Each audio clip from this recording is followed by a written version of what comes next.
അന്തർ സംസ്ഥാന മയക്കുമരുന്ന് കടത്തിലെ പ്രധാനി പോലീസ് പിടിയിൽ. കോഴിക്കോട് വേളം സ്വദേശി അജ്മലിനെ കർണാടകയിലെ പുത്തൂർ പോലീസാണ് പിടികൂടിയത്. കോഴിക്കോട് വേളത്തെ വീട്ടിലെത്തിച്ച തെളിവെടുപ്പ് നടത്തി ഇയാളിൽ നിന്ന് 56 ഗ്രാം MDMA പിടികൂടി. നന്ദഗോപാൽ വിവരങ്ങൾ നൽകാനായി ചേരുന്നു. നന്ദഗോപാൽ, വിശദാംശങ്ങൾ.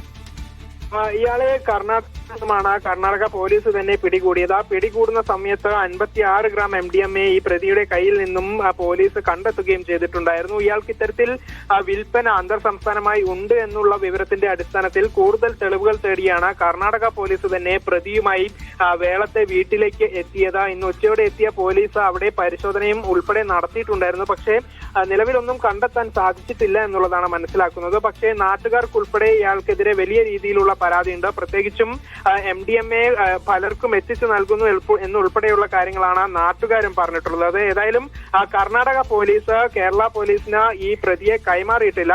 തിരിച്ച് കർണാടകയിലേക്ക് തന്നെ കൊണ്ടുപോകുമെന്നുള്ളതാണ് അറിയിച്ചിട്ടുള്ളത്. ഇയാളെ കേന്ദ്രീകരിച്ച് നിരവധി അന്വേഷണങ്ങൾ കൂടെ നടക്കുമെന്നുള്ളതാണ് ഇപ്പോൾ അറിയാൻ സാധിക്കുന്നത്.